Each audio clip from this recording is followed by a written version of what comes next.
안녕하세요. 유치부 교사 김미옥입니다. 먼저 D6 커리큘럼 1호부터 10호까지 부족하고 연약한 자를 통하여 감당할 힘을 주시고 함께 해주시는 하나님께 감사를 드립니다. 나는 이렇게 준비한다. 커리큘럼 준비도 진행도 이렇게 하는 것이 맞는지 의문 가운데 시작해서 한 주 한 주 간신히 해오고 있습니다. 부족하지만 제가 준비하는 방법론에 대해 잠시 이야기를 전해보고자 합니다. 10호까지 하면서 아직도 커리큘럼은 여전히 어렵습니다. 그래서 준비하면서 첫째, 커리큘럼이 저의 힘으로만 감당할 수 없어 커리큘럼을 펴면 먼저 항상 똑같은 기도를 합니다. 하나님 지혜를 더하여 주세요. 입술을 지켜주세요. 이 말씀이 아이들과 제 마음에 새겨져 믿음의 싹을 틔울 수 있는 말씀의 씨앗이 되게 해주세요. 성령님의 도우심으로 한 주 한 주 지혜도 주시고 제 입술도 지켜주시고 아이들과 제 마음밭에 말씀의 씨앗을 주심을 감사하며 준비하고 있습니다. 둘째, D6 커리큘럼의 주제에 관심을 갖고 준비합니다. 예를 들어보면 유아부 10호 신약 주제는 예수님은 특별한 선물입니다. 이번 호는 다행히 아이들이 호기심을 갖고 접근하기 좋은 주제라 저의 고민이 조금은 덜했습니다. 주제를 먼저 보고 주제에 따른 소주제를 연결해 봅니다.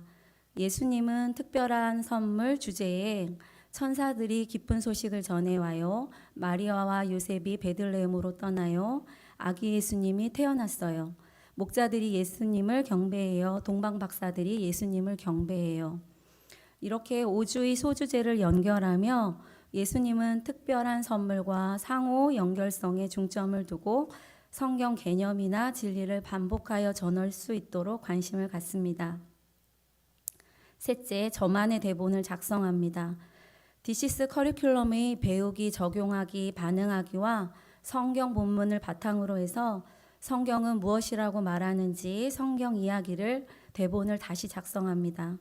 그 주에 성경 본문과 배우기를 여러 번 읽으면서 아이들이 이해하기 어려운 부분은 아이들 수준을 고려하여 아이들 언어로 풀어서 설명할 수 있도록 준비합니다. 예를 들어보면 이번 10호에서 마리아 이야기가 마리아는 약혼한 처녀예요 라고 이렇게 이야기가 있어요. 그러면 준비할 때 아이들이 결혼이라는 말은 잘 알고 있어요. 그런데 약혼은 잘 몰라서 아이들한테 설명할 때는 딴딴따단 딴딴따단 이렇게 결혼하기로 꼭꼭 약속한 거예요. 아직 결혼은 하지 않았어요. 이렇게 하면 아이들이 이해해요. 그리고 성경 본문을 바탕으로 해서 10호에서처럼 천사나 마리아, 요셉, 목자 이렇게 등장인물들이 성경에 나와 있는 성경의 본문 말씀을 되도록 대화체로 대본을 작성합니다. 그리고 아멘을 넣어서 작성합니다. 예를 들어보면 예수님은 마리아와 요셉에게 사랑의 선물이었어요. 아멘. 또한 마리아와 요셉에게만 아니라 온 세상의 사랑의 선물이에요. 아멘. 예수님은 특별한 선물이에요. 아멘. 하나님은 우리를 너무나 사랑하셔서 예수님을 우리에게 보내주셨어요. 아멘. 아이들이 어떤 것에 감사해야 하는지 구체적으로 작성하고 아이들이 아멘을 입술로 고백할 수 있도록 아멘을 넣는 거예요. 아이들이 아멘을 하면서 기도하는 방법에 대해 확장하여 이야기를 나눈 적이 있습니다. 먼저 하나님하고 하나님의 이름을 부르고 마지막은 예수님의 이름으로 기도합니다. 아멘.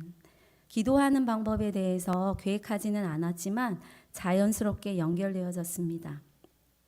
넷째, 단원 주제가를 재구성하여 주제나 소주제의 성경의 진리나 성경 교훈에 연결성에 중점을 둡니다. 유아부 커리큘럼에 있는 단원 주제가는 영어 동요의 가사를 바꾸어서 진행됩니다. 커리큘럼의 단원 주제가를 기본으로 하여 아이들 수준과 그 주의 성경의 진리나 성경 교훈 이 내용으로 다시 바꿔서 저만의 다른 노래로 다시 개사를 합니다. 이것도 예를 들어보면 지난 9호의 주제는 모든 사람에게 예수님이 필요해요라는 주제였어요. 거기에서 이제 어떻게 했냐면 하나님을 사랑하고 이웃을 사랑해요. 누가 내 이웃일까요? 모든 사람이에요. 이렇게 개사한 이유는 하나님을 사랑하고 이웃을 사랑해요. 이 부분은 여러분도 잘 알다시피 하나님 사랑과 이웃 사랑입니다. 누가 내 이웃일까요? 이렇게 아이들에게 다시 질문해서 생각해 보도록 합니다. 그 다음에 모든 사람이에요. 이렇게 질문에 답을 얻을 수 있도록 합니다.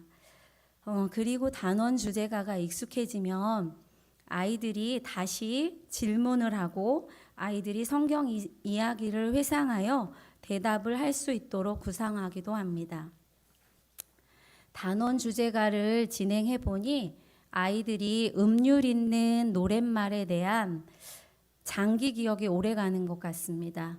지난 8호에 기도원에 대해서 우리가 이야기를 나눈 적이 있는데요. 그 주에는 어떤 주제가를 불렀냐면 기도원이 하나님께 여쭈되 양털을 땅에 놓아요. 기도원이 하나님께 여쭈되 양털을 땅에 놓아요. 첫 번째 표적은 완전히 마른 땅에 젖은 양털, 그 양털에서 이슬을 짜니 물이 한가득. 두 번째 표적은 젖은 땅에 마른 양털. 하나님은 기도원에게 표적을 기꺼이 보이셨죠. 어느 날 밤 주님께서 기도원에게 말씀하셨죠. 내가 미디안을 내 손에 넘겨주었느니라. 기드온과 부하들 나팔 불며 항아리 깨트려 횃불 들고 함께 외쳤죠. 여호와를 위하라, 기드온을 위하라. 미디안의 사람들이 자기들끼리 싸웠죠. 하나님은 기드온을 강한 힘으로 도우셨죠. 이렇게 단원 주제가로 성경의 진리나 성경의 교훈을 노랫말로 연결하기도 하고 아이들이 성경 이야기를 기억할 수 있도록 구성하기도 합니다. 지난주 유아부 커리큘럼 목자들이 예수님을 경배해요라는 소주제에 더 알아보기에 기록된 글 중 다른 교사나 리더들과 나누고 싶은 글이 있어 제가 낭독해 드리겠습니다. 여기에 목자라는 단어가 나오는데요. 거기에 교사나 리더 또는 나로 바꾸어서 들어주시면 감사하겠습니다. 하나님이 왜 목자를 선택하셨는지는 모르지만 그들이 부름받은 일은 놀라운 사실입니다. 목자들은 아기 예수님께 예배를 드렸고 그 후에 하나님의 영광과 직접적인 경험을 사람들에게 나누었고 사람들은 감탄하며 믿었습니다. 그들은 그것을 자신들의 지위를 높이기 위해 사용하지 않았습니다. 목자들은 겸손했고 예수님만 경배했습니다. 아멘. 이것으로 저의 발표를 마치겠습니다. 감사합니다.